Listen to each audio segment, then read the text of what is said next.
When a company like TEM raises a 75 million round, what actually happens for the early stage investors? How do they decide to follow on or not? What is the impact of that decision to the fund? And before all of that, how do you spot the kind of founder early that can create this type of outcome? To find out, I'm sitting down with Otto Birnbaum, founding partner at Revent, who recently doubled down on its investment in TEM alongside Lightspeed and others. Let's dive in.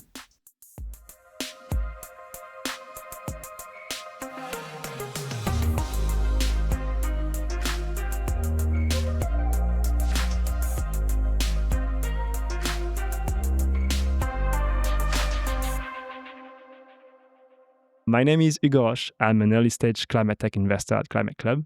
Otto, welcome. Thank you very much for having me today. Pleasure is mine.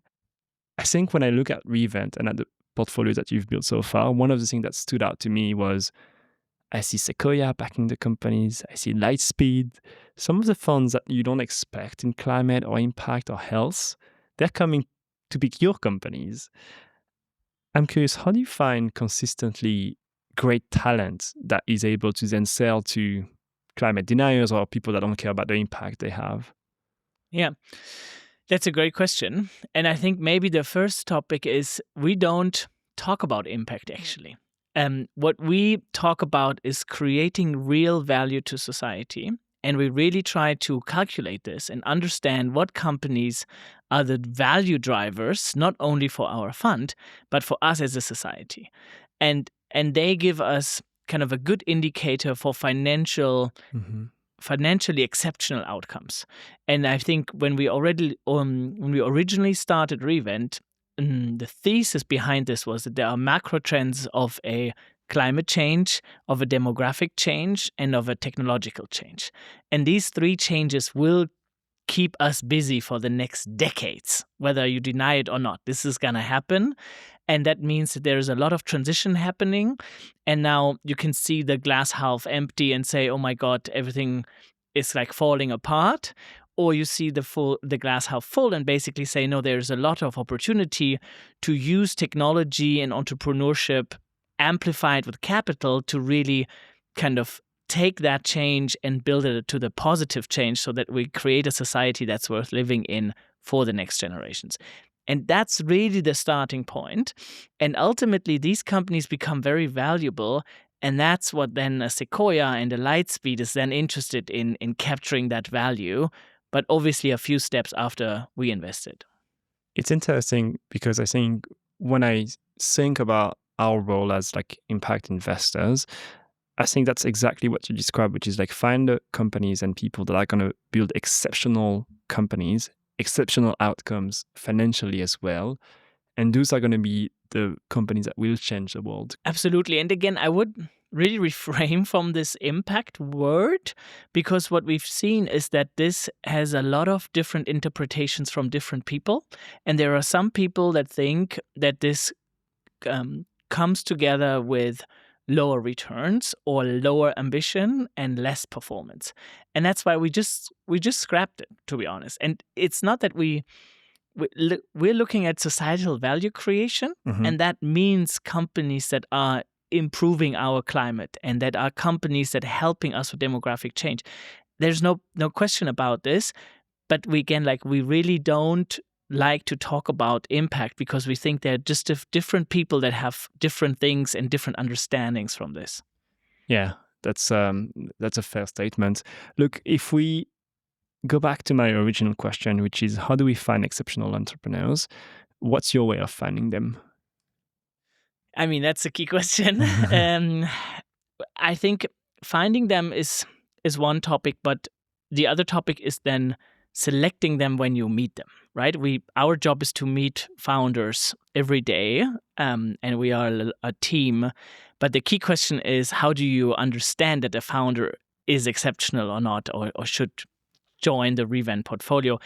And I think there are really three things that we're looking in a founder. There is an obsessive ambition to shape the world in a positive way. That's that you can tell from a founder. They have a sparkle in their eye. They have a certain energy, it's an obsession for a certain mission. So that's, I think, the first criteria. So you have the obsession for the topic. There is a very clear vision of how the future needs to look like. So, and that requires also a certain understanding of the status quo and a clear vision of where should this go. And I think the third one is a relentlessness to make things happen, right? One is you have an ambition. The other is you know where you want to go. But the last point is like you really break walls and go through this. And even 100 no's, you go back up. I mean, the founder journey is so fucking hard. And there are always valleys where you need to go through. Even like the most successful companies will face tough times. So founders really turn these tough times and get through it and come out as winners at the end.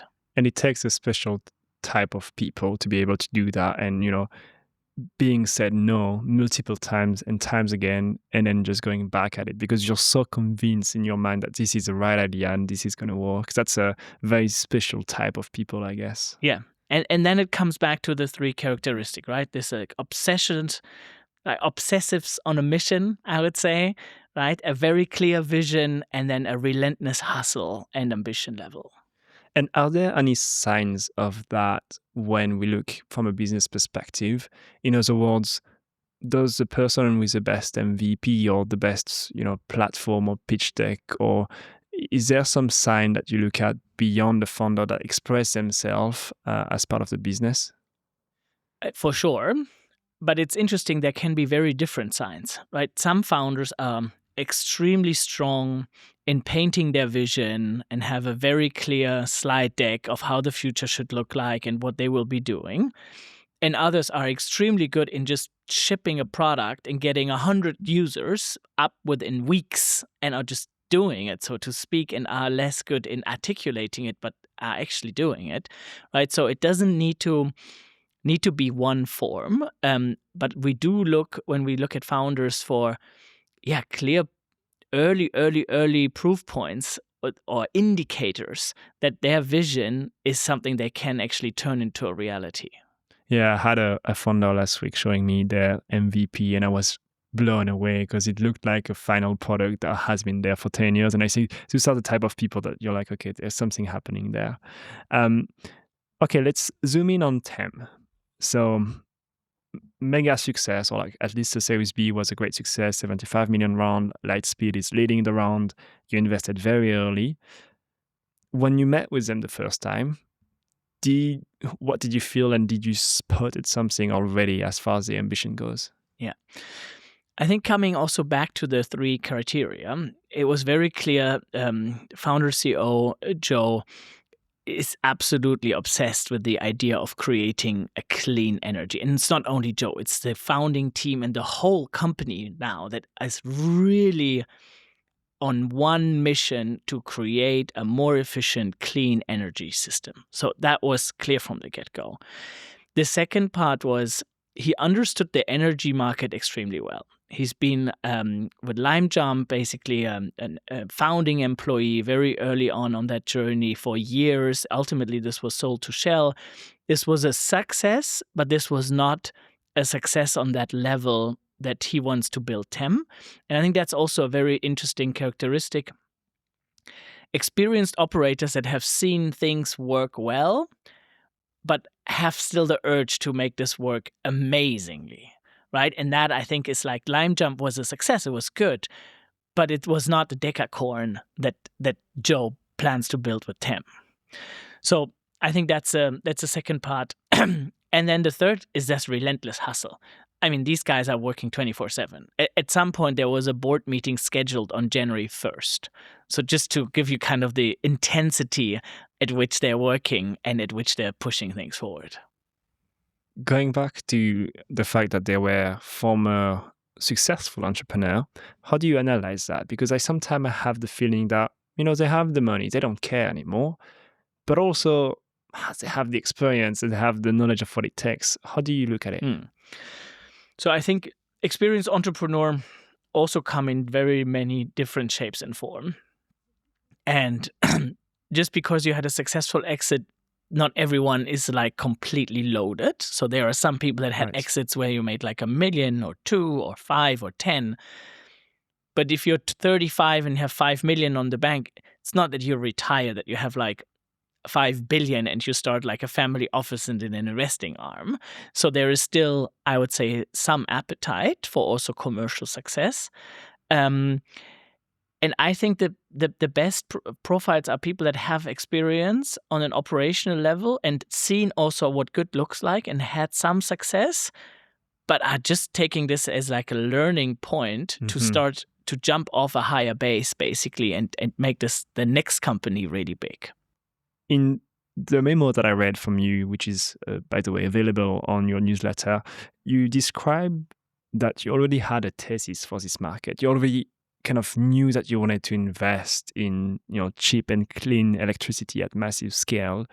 I sometimes wonder if, as investors, that's not the first entry point, which is you might meet an exceptional funder, but if you have never studied the market enough, then it becomes difficult for you to see what they're seeing as well. Whereas in your case, you knew you wanted to do an investment, and they're coming with like a really good value prop, really great experience. It's like, okay, that's the deal I'm going to make. Yeah. Yes, and I think in that case it was this. Back in 2023, that's when we did the original investment. And what happened was that basically coming back to these macro trends, we're looking to invest in companies that create a more positive future that will be changed due to climate change and due to demographic change and technological change, right? And if you think about this, climate change will force us to create alternative energy sources, and so will AI.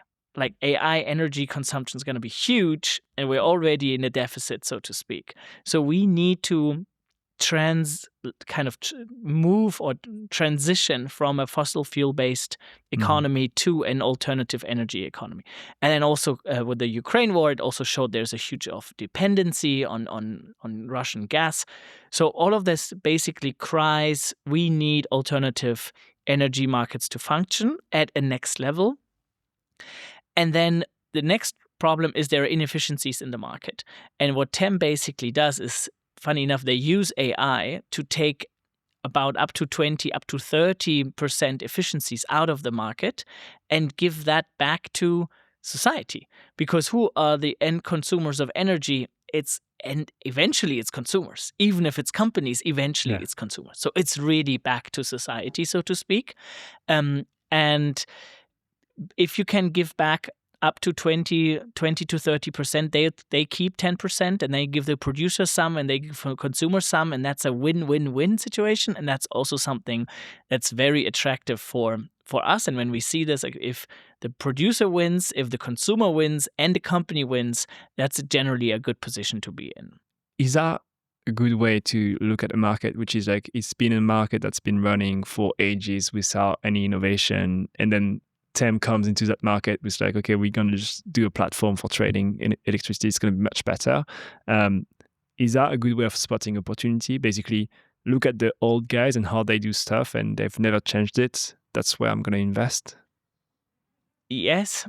In general, yes. But a lot of things need to come together. And I think in the TEM space, what is really difficult is you need to predict to some degree the energy production, and you need to predict the energy consumption in order to match directly production and consumption. And for that, you need a lot of analytics and a lot of predictive analytics. And that capacity really changed over the last years through AI, where you can much better do predictions on what energy is produced on the renewable side, how much is consumed on the end side, and where's the matching happening. Without that superpower of compute, I would say 5 or 10 years ago, this would have been much harder. And at that point, you can't scale so fast because you're really taking the risk that you're buying too much energy that no one wants to consume, or you don't have enough energy, so your customers are unhappy because you don't have enough supply, right? So I think with this, the timing for the investment was the right one, together with the inflection of AI. Does timing matter in venture? I would say 95%. like it matters as one of the most important factors. I think you have team for sure, and we talked about these 3 criteria. They're absolutely critical. You need a value proposition that makes sense. You need a market that's ready. But timing, all of this needs to come together at the same time. It's really everything. It can kill a company, and it can also really make a company very big. I'm curious, when we look at your investment in TEM, back when you looked at it, they had already facilitated transaction worth millions in the energy market. When I look at that from an investor's perspective, I'm like, okay, that's an obvious bet. Like there's something happening there. Were you the only one on the deal? Was it like really competitive, or was it well known that those guys were going to succeed? So we did the early seed round, and it was to a degree competitive that there were multiple investors wanting to invest, but it was not that there were like Lightspeed fighting with Sequoia to get into the seed round. So it was still early. They did also like maybe a million of GMV. So take rate was like not even 100K. Mm-hmm. And that was highly manual. There was no automation. So the whole Rosso product was like not existing at that time. And there was a huge, I would say, execution risk that this matching doesn't work once it scales. So I would say at the time, yes, this was not like a deal everyone passed on. We also did the investment together with Albion, but it was still very early. I think for us, it was very clear that we want to invest. For us, it really ticked all our investment criteria with an exceptional founding team, a very big vision, a very large market. But this could have also gone wrong. Yeah, I mean, if they had stayed on the manual stuff and, never shipping a proper software, then maybe that would have gone wrong. Also, I don't know, if they were like the Ukraine war would have ended kind of in 23, and then tons of gas would have come, and then there's a right-wing party that would have basically declared the end of renewable energy in the UK. I mean, there are a lot of things that can basically really turn the winds in a market, so to speak. And in an alternative scenario where you wouldn't have invested in TEM, what would have been the reasons why? So we would have not invested in a team that would have not had that crazy obsession to really shape that market. Like we really look for crazy, obsessive people that want to shape a market in a positive manner. And I think in that perspective, we would also be more cautious if they had no understanding or not a strong understanding of the industry itself. So you really like the energy market. Yes, you can come in fresh, and I think that's also helpful, but you need to then build a team that has the ties to the industry to understand. It's very complex and really a lot of nuances to it to understand the dynamics of the market. For sure. Well, let's move on a little bit in the story. So you invested in 10 in 2023. They've just announced a very large round. I'll say some of the metrics that I found. So they reported 300 million annualized gross transaction value. So with a take rate of 10%, that's what you were saying. So that's 30 million revenue. They delivered to 2,600 customers, and the reported valuation, and that's where I want to pick your brain, is 300 million plus. So that's from TechCrunch. Nothing is private information there. I'm curious, what does a round of that size mean for a fund of your size, which is like a pre-seed seed investor, 100 million under management, roughly speaking? What does that mean? Like, where do you stand? Yeah. So Fund 1 was a 60 million fund. So we're investing we have invested in TEM out of a 60 million fund. By now we've closed the second fund that is 111 million, but Fund 1 was a 60 million fund. At the time of the investment, we had roughly 10% of the fund of TEM. And if you think about 300 million valuation, 10%, that's roughly 30 million, that's roughly half the fund. Our ambition level is that the investments we do should pay each at least one time the fund. So what we would expect them to become a success for us once they basically double again in valuation or Bit then more, or actually. more. Yeah. Exactly. And what does that mean for us? I mean, the way that we overall operate is we are very conviction driven and early on conviction driven. So we like to get ownership early on and really work with the teams on getting product market fit. And if that works, it works for them, it works for us. We are not the kind of fund that basically says, okay, we'll spray and pray. And the companies that kind of do something that makes sense, we try to invest more. It's also often very difficult. The more competitive the rounds are, the harder it is to invest more. So we did all our pro rata and every cent we could get in this round. But there were a lot of other people that would also wanted to invest in the round. So it's much more difficult to invest in a competitive B round. And it's generally difficult for us to increase ownership over time. How do you think about that, actually, which is following on in the winners? Because as a strategy, it makes sense, right? Like you invest in 10 companies and then the 2 best companies, you will just put more money into them. But the thing is, like, no one knows really, right? Like we're not 10 years away from now. You could have been completely wrong on the winners. Maybe some of them would have been under the radar and actually succeeded later. And maybe the appearing winners will fail. How do you think about that? Yeah, it's very difficult. As you say, like the markets are highly dynamic and companies that have been valued billions are sometimes a couple of years later not worth anything anymore. So the way we're looking at this is important is that in the very beginning, we have a critical ownership. And that critical ownership in Fund 2, for example, is 12 to 15%. Why? I'll tell you, because the moment that these companies kind of continue to raise by our pro rata itself, if we have 15% ownership in a 75 million round, that's 10 million pro rata. So we would basically continue to write large checks in the winners in these rounds. We can't do this forever. Also not with a 110 million fund, right? We can do this then for 1 or 2 rounds. And the way we're thinking about it is really supporting our founders to get to the next stage where we will do our full pro rata. And then we have really a few selective companies where we're trying to then gather the additional resources or reserves that we have.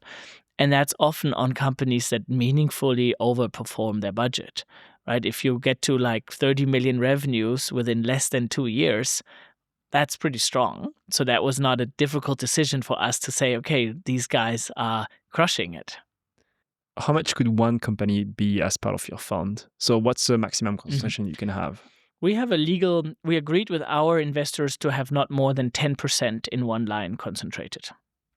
So that basically above that, we would not continue to invest with the fund.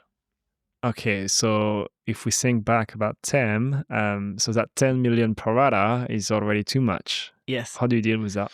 So what we did in TEM, we actually set up what we call an SPV, a special purpose vehicle, where we offered our LPs and some other LPs to invest through the SPV in our pro rata into that fund. Okay, so the strategy there is to say if we can't do it with the fund, we still want to maximize ownership, and so the SPV is your way of doing that. Exactly. Do you want to maximize ownership because you want to have quote unquote power in the decision making of the company? No, I think. I mean, we are not private equity investors, and we don't want to control our founders in what they're doing. It is more. There are very few exceptional companies out there that highly compound, and as an investor, we want to maximize allocation in these investments. So if we have the opportunity to do our pro rata, we're like very happy to do that. Do you ever think about de-risking along the way? Is that a good strategy? Yeah, I mean, I do. And I think what we have internally, the guideline is that the moment a company basically has a 50x return, we would start to de-risk, at least partially. If you think about if we write a 1.2 million check, 50x is 60 million, it's one time the fund. it's dangerous to completely sell, because then you have 1 time the fund, but maybe the company does another 3x and you have 3 times the fund. Right? The compounding effect at the later stage is massive. Your 50x becomes 100x, 150, 200x. It really kills it. It's really important. It's really powerful. However, there's a timing component to it, so there's an IRR component, and there is also a risking component, right? And we talked before, like some companies sometimes get very hyped up and then also like fall down again. So what we do think, it makes sense to partially sell at a certain multiple, 50x and above, to then sell, 25% of our shareholding, maybe 40% or 50%, so to de-risk the line to a degree. There are also some lines that are generally more risky than others. So if you are in a company that is doing direct to consumer, where there's very not sticky revenues, so that the trend can change and you can really kind of see different dynamic, versus if you have like enterprise sales customers that have 10-year contracts, it's a very different stability of revenues. What matters the most there? Because you have stability of revenues, but I feel like in venture, in order to have a successful multiple, the growth rate is everything. So let's take the example of TEM. Great, there are 300 million gross transaction value, but I'm assuming that the valuation and everything baked into it is because they're probably growing at 50%, 100% year on year, whatever the 200%, I don't know, you're smiling. So I'm like, maybe I'm still too small, 300%, whatever the growth rate is, but it feels like that's the most important metric in the round. It is the most important metric at that time. But if you ask yourself the question, is the valuation gonna be still there in 2 years' time, right? Like, yes, you can see how deep is the market, how long can they grow for like double digit or triple digit. Maybe they can do that another 3 years, but will they stall then, is the question. And then the question comes, how sticky are the revenues? And another question comes, what's the margin with these revenues? I had another chat about like a lot of these AI companies. Some of them are wrappers based on foundational models and have like 5% margin. So yes, they grow to like 30 million revenues, but their take rate is then, 3 million. Then that looks very different than your 30 million revenue. So I think all in all, you need to take all these data points into consideration.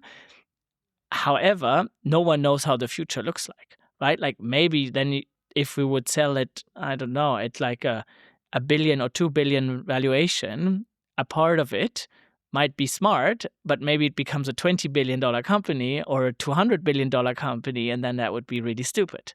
So I think the balance is, if you don't know, de-risking parts of it makes sense, but also not too much, because you really leave off upside on the table. Yeah, if you look at the people that have invested in Revolut, for example, like depending on when you've sold some of your shares, you might look incredibly smart or incredibly stupid. Yeah, and I looked at the other day what Microsoft's share price was at IPO.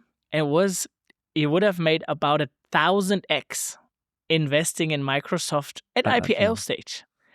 1,000x. That's a meaningful venture multiple. Yes. Right? So that was a public company. So even if companies go public, they can still have like a really big upside potential. Which is interesting, because I think that's the entire promise of venture. Everybody thinks about that 1,000x. If it happens to you, then you're good. Like your fund's going to be great. But it's just incredibly hard to find them and invest in them. If we take a step back and just, beside TEM, how should we think about follow-on? Because I think there's no rule in venture that says you have to invest 10% or allocate 20% or 30%, or whatever the amount is. I know a lot of some people do up to 60% follow-on. Where do you stand in that reserves model?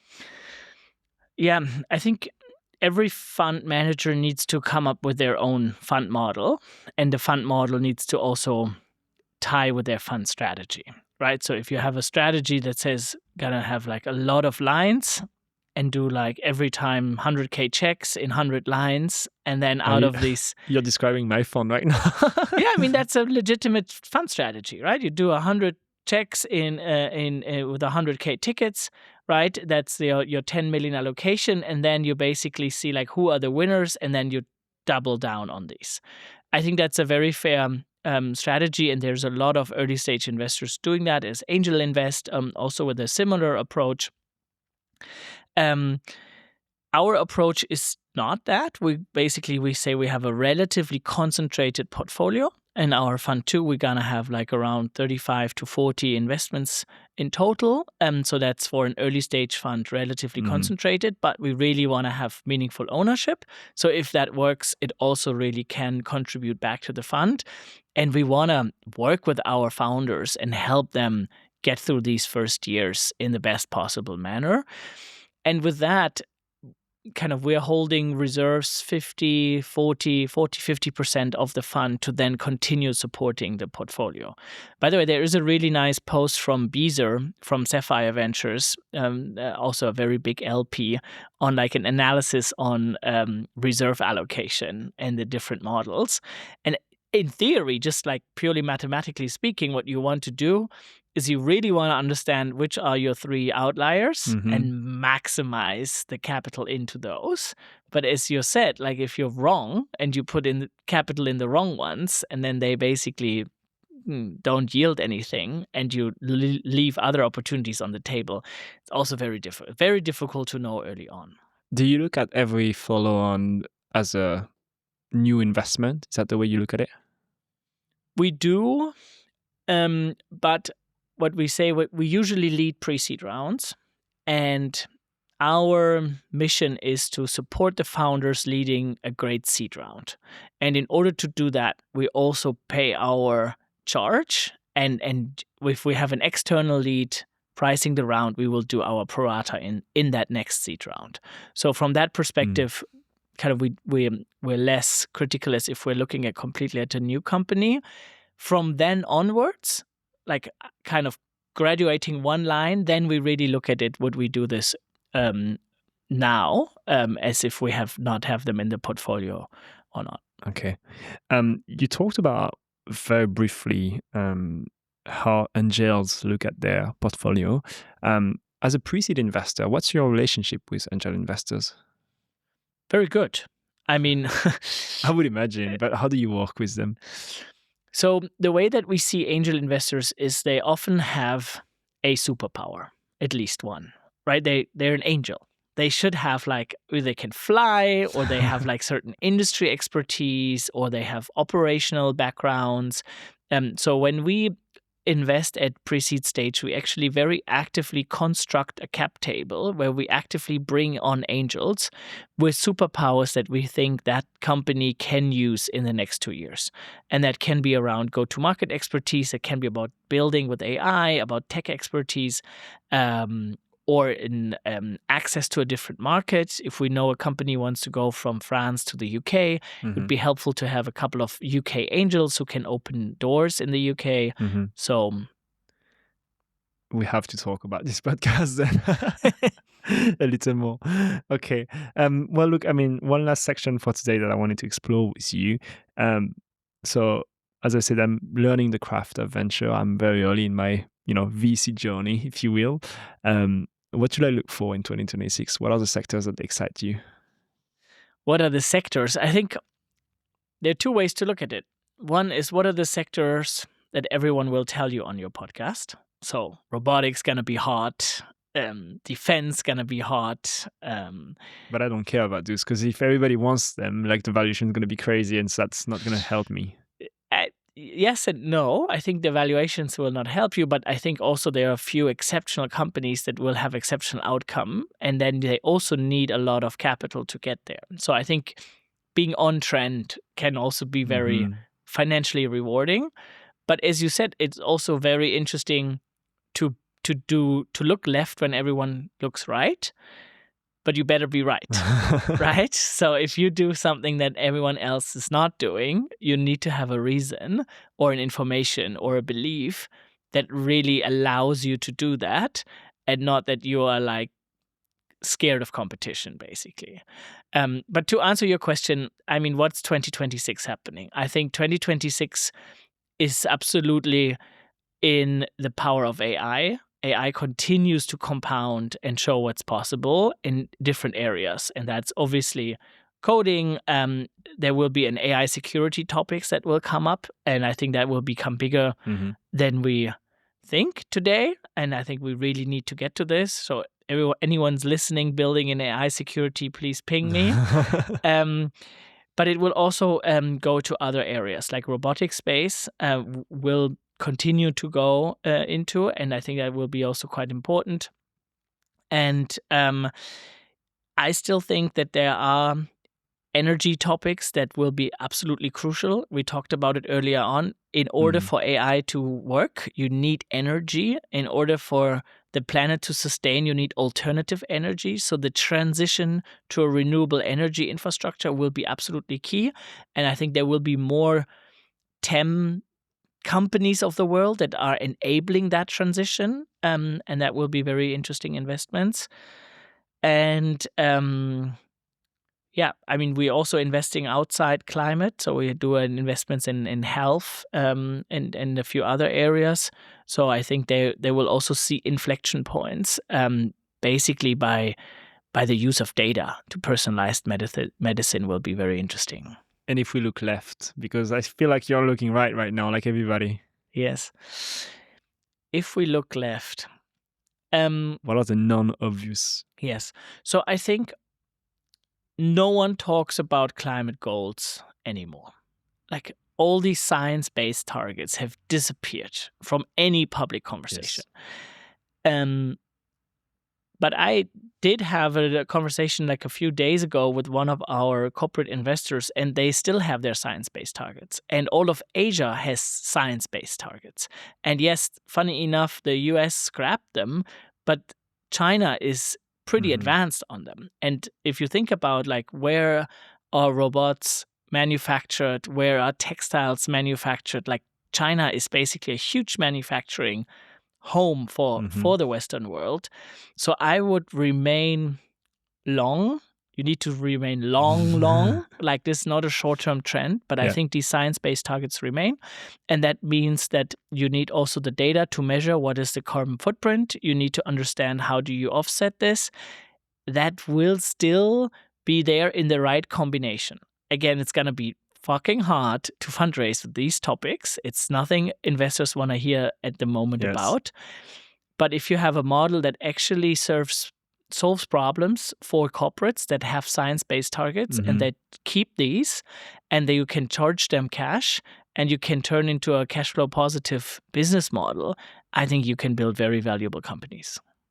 I love that you're saying that because I'm trying to come up with examples, but it's this is the perfect looking left scenario, because if you talk to any investors right now and you tell them, I have an ESG SaaS solution, do you want to invest? The reaction is often not quite positive, just because there's been a lot of them and also the trend is not in the right direction. I will be following a lot what you're doing, because if you do an investment in that space, that will get me very curious and we should talk about it. Look, I think for us to do an investment in the space, what would be critical is to understand the financing, the growth financing of the company, because you need to assume that there is no external capital coming in. Right? And I think that can also be a good thing. That means that you need to be highly capital efficient. You need to focus on cash flows. You need to sell. But if all of that is there, again, if you're solving a real problem to companies in society, you'll create ultimately valuable companies. And we will finish on that, but does that not break the rule that you shouldn't invest in companies that rely on regulation to work? Yeah, and I agree with that, because regulation can change very fast, as we have seen, right? So I don't think regulation is a good business model foundation. I think there needs to be a business case for these companies to have science-based targets. Okay. Right? There needs to be a reason why that is really the case. And if that reason is purely to comply with regulation, it's thin. Okay, well, great. Look, it's been a pleasure talking to you today. Um, Before we finish this episode, there's always a couple of questions I like to ask people. The first one is, where can we find you online? Because you said if people, want to reach out to you, they have an AI for security startup. Where can they find you? What's the best way? LinkedIn, for sure. LinkedIn. And I mean, the very best way is to connect with one of our founders and get an introduction through them. But ping me cold on LinkedIn. Yeah, I would say still go through the founders route. Takes a bit more time, but for VCs, it usually really helps. Yes, it does. And then the other question I have for you is, who's the next VC that should be in your seat for discussion about climate and Europe? Who basically should take the interview next on my spot? Yes. That's a good question. I don't know exactly off the top of my head who you had here already. So I'll tell you. You can say names, I'll tell you. I think... Or business angels as well, if there are business angels you admire as well. And in France or over Europe? All over Europe. And climate. Has to be climate, yeah. Yeah, oh, that's good. I think you should speak to Extantia. Mm-hmm. Berlin-based deep tech fund in climate. Yeah. You know them? Yeah, was one of the few brave people that came on the podcast very, very early. So we should maybe do a V2 with Yair. A V2? I mean, who else in climate and new? Slate VC. Mm-hmm. Have you spoken to... Not yet, but Renaud, if you're listening to that, I've been tracking you down. So Renaud should come on the podcast. I love that. Good. Well, listeners, if you like this episode and if you like the show, don't forget to like, comment, and subscribe if you're on YouTube, or to give us a follow and a 5-star review on Apple Podcasts and Spotify. Thank you so much, Otto. Thank you, Hugo.